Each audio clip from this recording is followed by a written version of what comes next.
बिस्मिल्लाहिर्रहमानिर्रहीम। उम्मीद करता हूँ आप सब लोग खैरियत से होंगे। एक बहुत इम्पोर्टेंट वीडियो मैथ के स्टूडेंट्स के लिए, बेशक वो मैथमेटिकल इकोनॉमिक्स के स्टूडेंट हैं या इंजीनियरिंग के स्टूडेंट हैं। एक बहुत कॉमन कन्फ्यूजन स्टूडेंट को होती है, ये मैक्सिमा, मिनिमा और पॉइंट ऑफ इन्फ्लेक्शन ये फाइंड करते वक्त, क्योंकि इसमें बहुत सारी वैरायटी आ जाती है कि यार सेकंड ऑर्डर किस वक्त हमने लगाना है, nth डेरिवेटिव टेस्ट वो किस वक्त लगेगा, ऑप्टिमाइजेशन की टेक्निक वो किस वक्त लगेगी, जिसमें आपकी लैग्रेंजियन मल्टीप्लायर का मेथड आ जाता है और एक दो दूसरे मेथड हैं। उसके बाद फिर लीनियर प्रोग्रामिंग भी है, ग्राफिकल सॉल्यूशन। तो ये सारा काम मेस क्रिएट कर देता है।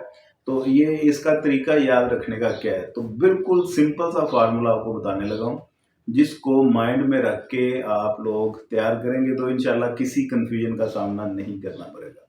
मुझे इकोनॉमिक्स पोर्टल से प्यार है। सबसे पहले तो अगर आपके पास एक सिंगल ही इक्वेशन गिवन है, उसका आपने मैक्सिमा फाइंड करना है या मिनिमा या पॉइंट ऑफ इन्फ्लेक्शन फाइंड करना है, तो वो आपने चेक कर लेना है। आपको या तो क्वाड्रेटिक इक्वेशन गिवन है या क्यूबिक। क्वाड्रेटिक का मतलब हायर पावर वेरिएबल की 2 है या 3 है।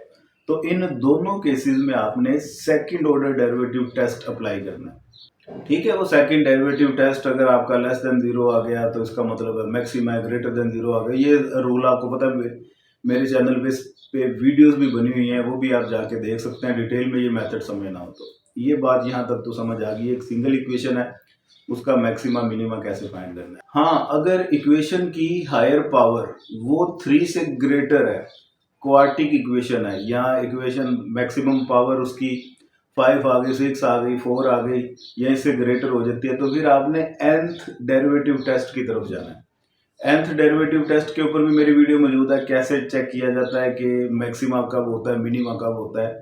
ये भी लाजमी देख लीजिएगा, ये प्रोसीजर पता चल जाएगा आपको। ये तो कंफ्यूजन क्लियर होगी। एक सिंगल इक्वेशन में या तो nth डेरिवेटिव लगता है या सेकंड डेरिवेटिव लगता है, यहाँ तक आ गए। अब बाजू का ऐसा होता है, दो इक्वेशंस गिवन होती हैं, एक आपका सब्जेक्टिव फंक्शन होता है, एक ऑब्जेक्टिव फंक्शन होता है। एक मेन फंक्शन है, दूसरा सब्जेक्ट टू या कंस्ट्रेंट कोई गिवन होती है।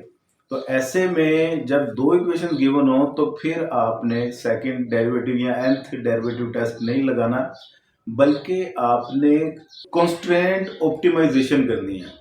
कंस्ट्रेंट ऑप्टिमाइजेशन में अब दो मेथड आ जाते हैं। एक तो लैग्रेंजियन मल्टीप्लायर मेथड है, जो प्रेफर किया जाता है यूनिवर्सिटीज और कॉलेजेस में, ज़्यादातर यही करवाया जाता है।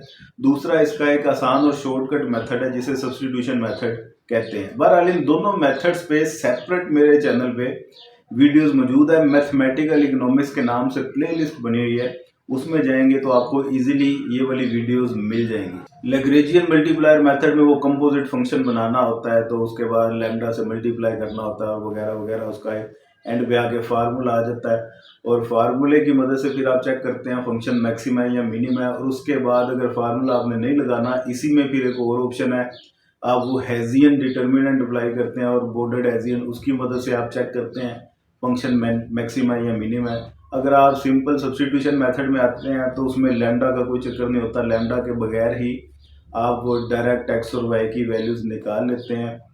तो ये तो कहानी होगी जिस वक्त दो इक्वेशन गिवन है। ये भी बात समझ आ गई हमें। बाज़ औक़ात इक्वेशंस दो से ज़्यादा गिवन होती हैं। एक आपका मेन ऑब्जेक्टिव फंक्शन है और नीचे कंस्ट्रेंट एक से ज़्यादा है, 2 है, 3 है या जितनी भी हैं।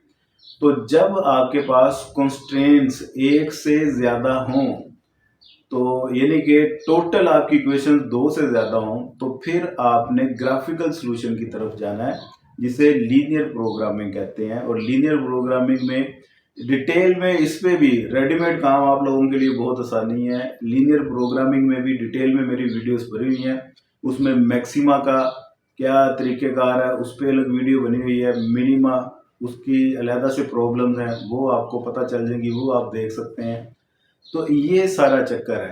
ठीक है जी, second derivative, nth derivative, constraint optimization या लीनियर प्रोग्रामिंग, ये किन किन इक्वेशंस पे और कब कब अप्लाई होती है, ये मैंने आपको इस मुख्तसर सी वीडियो में बता दिया। उम्मीद करता हूँ कि ये वीडियो आपको पसंद आई होगी। चैनल पे नए हैं तो सब्सक्राइब लाजमी कर दीजिएगा, दोस्तों के साथ शेयर कर दें। हमारी ऑनलाइन क्लासेस कंटिन्यू है, ज्वाइन करनी हो तो आप रब्ता कर सकते हैं। नोट्स किसी को चाहिए हो वो भी रब्ता कर सकता है। अपना ढेर सारा ख्याल रखिएगा। पाकिस्तान जिंदाबाद।